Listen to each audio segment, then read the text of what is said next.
Bienvenue à ce numéro du Journal des Journaux paru du 17 au 23 octobre 2016. Une semaine très riche en actualités politiques, dont entre autres la formation du gouvernement d'union nationale pour laquelle l'UNI quotidien privé de la place, l'Enquêteur, titre à la une de sa parution du 20 octobre. Bienvenue sur le Titanic. 42 ministres, tout ça pour ça. Pour ce journal, c'est peu dire, le remaniement ministériel de Mahamadou Issoufou a déçu. On est passé de 40 à 42 ministres.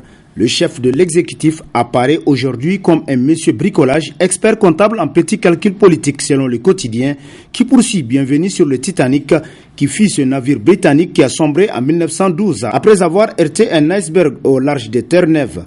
Au vu de la composition de cette équipe dans laquelle nombre de ministres ne sont tout simplement pas à leur place ou au niveau, ce Titanic gouvernemental va irrémédiablement continuer de sombrer. C'est à se demander comment le chef de l'État a réussi à trouver des volontaires pour monter à bord, d'après l'enquêteur qui constate que quant au MNSD Nasara qui voudrait s'appuyer sur une équipe restreinte de pros dont les compétences seront autant politiques que techniques, c'est le discrédit total.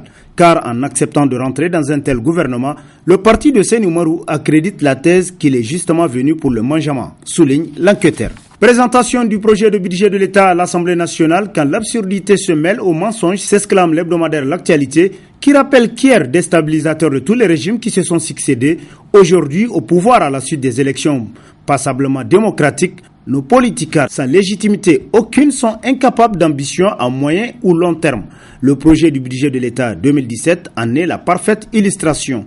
Issoufou est vraiment un adepte de la démesure. Son ministre de Finances a passé des heures devant des députés pour la plupart incultes à égrener des chiffres, des sommes d'argent qu'ils n'ont pas et qu'ils n'auront jamais, constate l'hebdomadaire qui renchérit. La préoccupation de l'écrasante majorité des Nigériens réside dans la satisfaction des besoins primaires.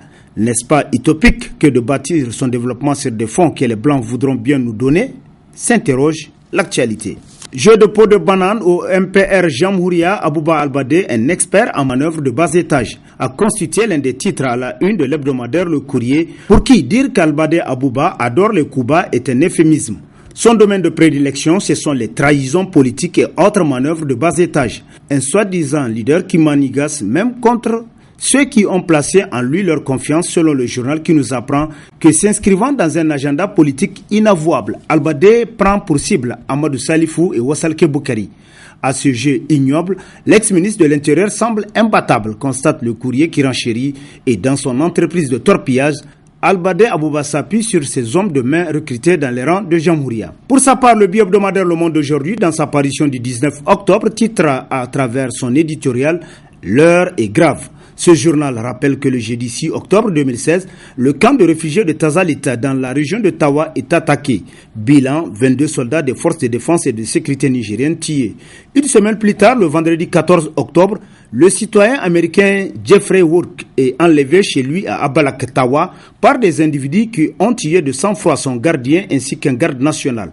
Dans la nuit de dimanche à lundi 17 octobre, des assaillants ont pris d'assaut la prison de haute sécurité de Koutekale, nous apprend davantage le journal qui poursuit. Heureusement, là, le seul mort déploré est de leur camp. Ils ont échoué. Néanmoins, 2 éléments de la garde nationale sont blessés. En seulement 11 jours, notre pays a essuyé 3 attaques attribuées à des terroristes ou narcotrafiquants. L'heure est grave, constate Le Monde aujourd'hui qui renchérit, et c'est dans ce contexte que le ministre de l'Intérieur se permet d'éclater d'un gros rire sur les zones de RFI. Attaque terroriste au Niger, un casse-tête pour le régime du président Issoufou Mahamadou, titre à sa une l'hebdomadaire satirique La Griffe, pour qui, certes, le régime du président Issoufou Mahamadou a consenti d'énormes efforts pour renforcer le dispositif sécuritaire du pays et rassurer les différents partenaires du pays. Mais avec cette survivance des attaques et des prises d'otages, il reste encore beaucoup à faire pour dissuader les auteurs de ces attaques et des prises d'otages. Il est évident que rien ne peut être gagné dans ce sens sans un système de renseignement efficace, constate le satirique qui poursuit.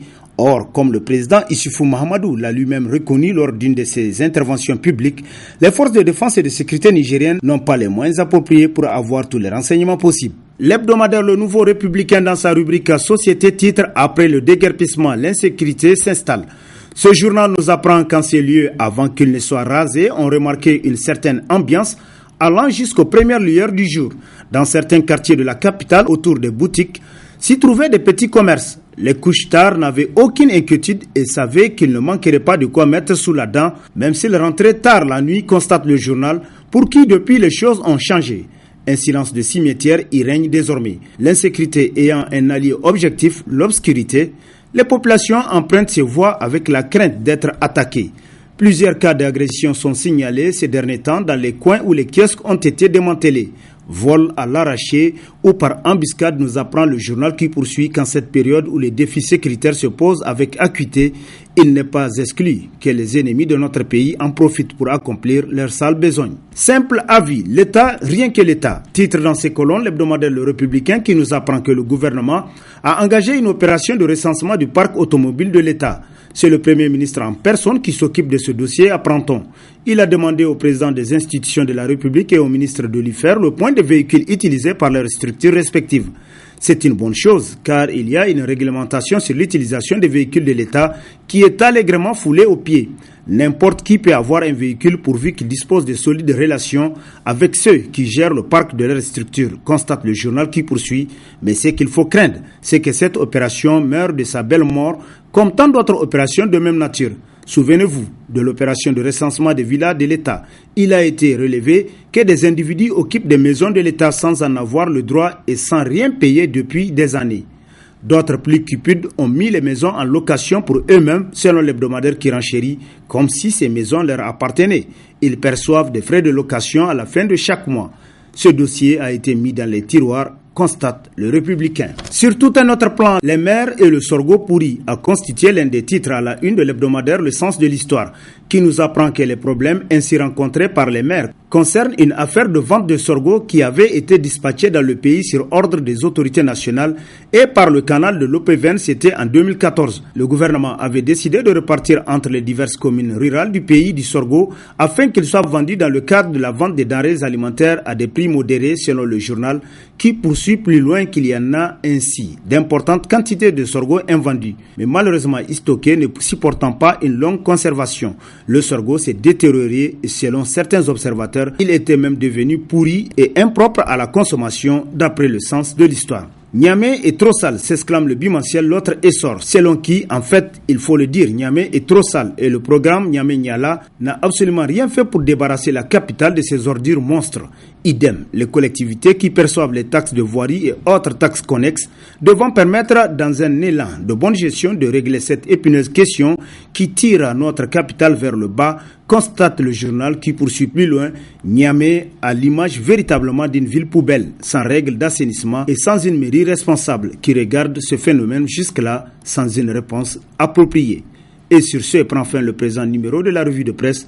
Prochain rendez-vous, plaise à Dieu dans une semaine avec toujours la même passion de vous servir. Bonne lecture et au revoir.